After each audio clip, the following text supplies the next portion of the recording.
Marina Mabrey and Jacy Sheldon simply received what was rightfully theirs.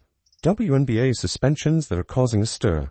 The league eventually took action following a startling act of violence that resembled WWE more than basketball. Body slams, eye pokes, and a lack of responsibility.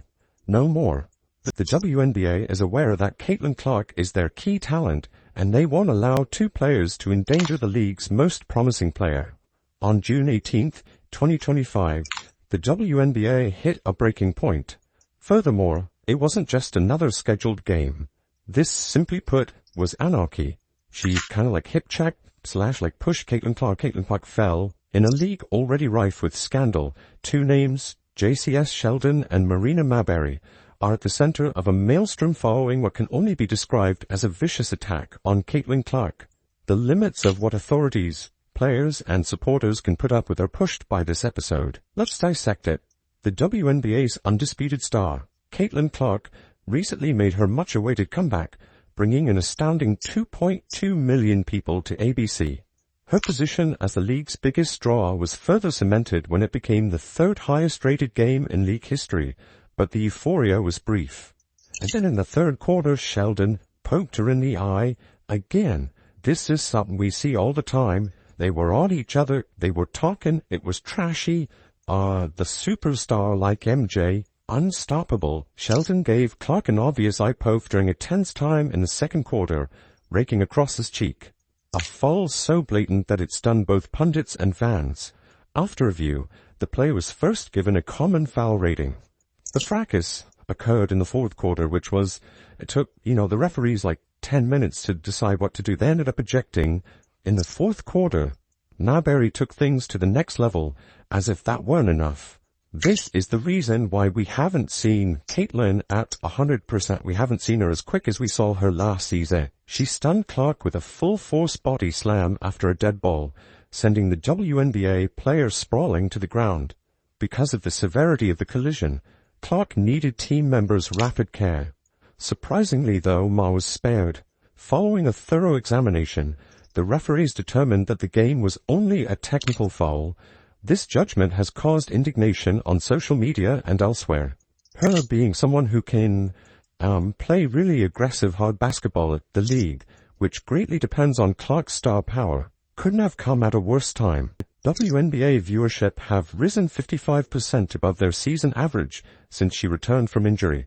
Given that Clark's absence earlier in the season had led to sharp drops in ticket sales and audience engagement, the league's inability to safeguard its most marketable star is all the more puzzling in light of this. Yeah, it's been physical since its inception. Like, these women are ball players, and they play the game like ball players play the game, and that requires, at times, being physical. Let's be honest now. In sports, physicality is a component of the game. However, what transpired here was personal as well as physical. Mabrey's body check did not occur during a heated game. After the two sides had reportedly calmed down, it happened during a dead ball.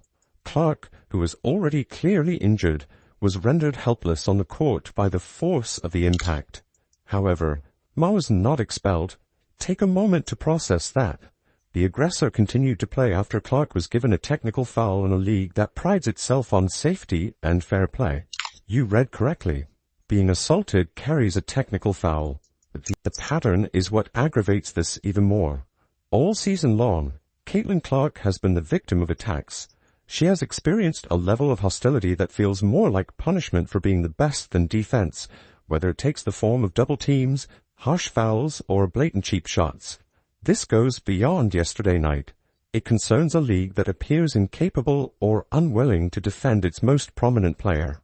How people view Caitlin Clark, and whether people view that the WNBA needs to protect Caitlin Clark, the golden goose of a league as which she is being called, the WNBA appears to finally understand the extent of Caitlin Clark's star power, and it may be crucial to the league's continued existence.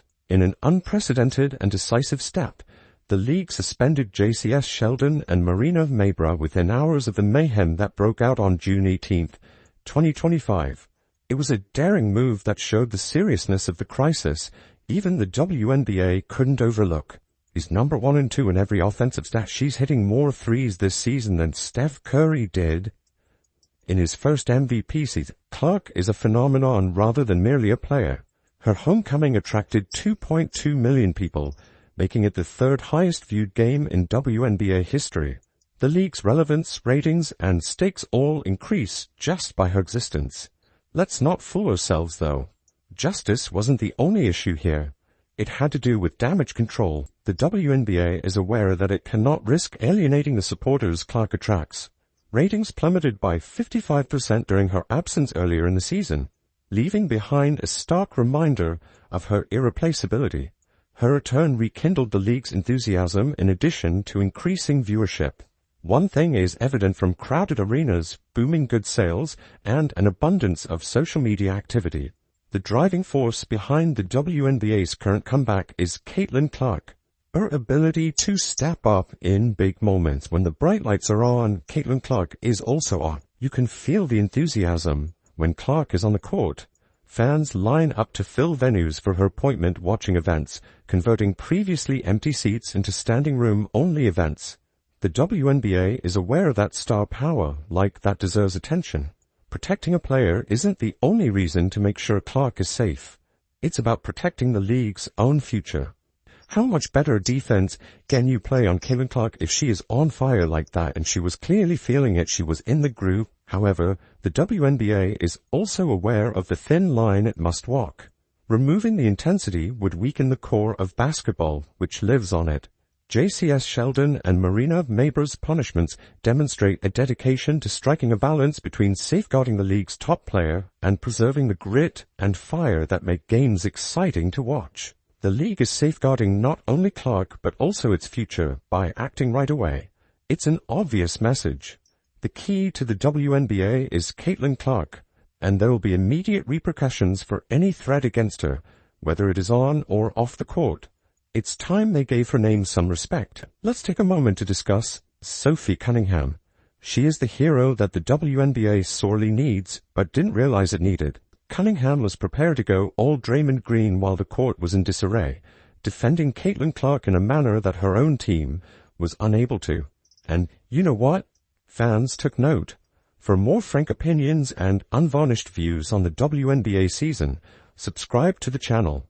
And then there was another play where Sophie Cunningham got caught up on a screen. There was contact there, and then that's when Sophie re-injured her ankle. However, let's take a moment to zoom out. Sophie's act of heroism is only one component of a much bigger picture. Caitlin Clark is more than just a celebrity. She is the WNBA universe's gravitational center. She shoots like Steph Curry. She embodies Magic Johnson with her passing, and her mindset is pure Kobe Bryant. She possesses the Mamba mindset, which is the unwavering will to triumph despite the odds and referees working against her. This isn't exaggerated. The figures support it. The league finds it difficult to stay afloat without Clark. Games are ignored. Sales of tickets fall, while social media activity stagnates. She is more than a mere athlete.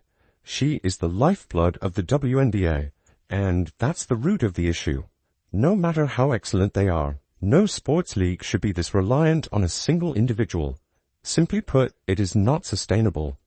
Caitlin Clark, Marina Mabrey, Tina Charles were assessed with technical fouls on Tuesday. Caitlin, Marina, and Tina Charles. What would happen if Clark felt she could take it no more? Not to mention that she has been the focus of constant harassment all season. Cheap shots, body slams, and eye pokes. She has carried the league on her back and withstood it all. What is her prize? 2. She was given a technical foul for refusing to back down. Clark might easily take her skills elsewhere if the WNBA doesn't start defending its best player. She would be highly sought after by overseas leagues, who would also likely pay her far more. The WNBA is failing to treat her with the respect she merits, even though it cannot afford to lose her. Let's take a different approach, though. The game involves physicality. Amid the controversy surrounding Caitlin Clark's treatment on the court, the WNBA is taking action to support its position, highlighting that roughness is an essential component of the game's competitive nature. The league is striking a careful balance between safeguarding its players and maintaining the physical purity of basketball, even as supporters and pundits condemn recent events involving Jacy Sheldon and Marina Mabrey as going too far. The elephant in the room needs to be addressed. There is contact in basketball. In both men's and women's basketball, some of the most memorable moments in history have resulted from fierce contests in which physicality was crucial. Consider the tough play of the WNBA in the late 1990s, or the Bad Boys Pistons. The sport has traditionally been characterized by tight contact defense and competitive fire. According to this viewpoint, while the events involving Clark, Sheldon, and Mabrey may be intense, they don't totally deviate from what typically occurs in high-stakes games. The league must wake up and add more stars to its roster. A'ja Wilson is excellent. Amazing. Breanna Stewart. However, none of them produce the same level of buzz as Caitlin Clark. In order to attract fans, sell tickets, and maintain the excitement when Clark isn't playing, the WNBA must make an investment in developing a number of headliners. This goes beyond just survival. It has to do with development. By creating a more robust and durable product, the league can take advantage of Clark's popularity. In the meanwhile, the consequences of this most recent WNBA disaster are unprecedented. Fans on both teams are blazing up social media with insightful comments that might light up the scoreboard. The hashtags are harsh. Fans of justice for Clark and Mabrey are calling for Jacy Sheldon and Marina Mabrey to be suspended for what they describe as an attack rather than basketball. And can you really blame them? The video is truthful. Clark was singled out, assaulted, and left helpless. It's like the WNBA is afraid to be profitable. If they start making money, maybe the NBA would force them to operate as a separate entity. The WNBA cannot afford to ignore instances of unfairness because its quest to become a dominant force in sports is far from over. In a market crowded with well-known sports, women's basketball already faces a difficult fight for equal recognition, sponsorships, and visibility. Casually handling obvious injustices, such as the recent attack on Caitlin Clark, only serves to undermine the league's meager advancements. The WNBA must continue to take the initiative in situations like these.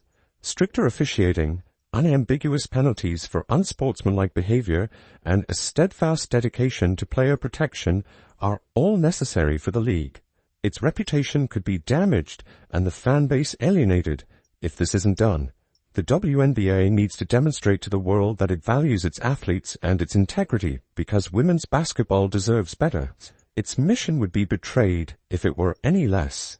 This absolutely ridiculous no space for hate campaign where the WNBA is policing and potentially punishing their fan base, they're essentially booking themselves a first-class ticket on the Bruce Caboose heading straight down the path of bankruptcy. This leads us to the WNBA's next course of action. The sanctions for Ma and Sheldon seem to be the most basic. This goes beyond simply penalizing two players. The goal is to establish a precedent. The league runs the risk of losing its supporters and, more significantly, its stars if it doesn't respond more forcefully. It's time the league began treating Caitlin Clark like the phenomenon that she is, not just a player.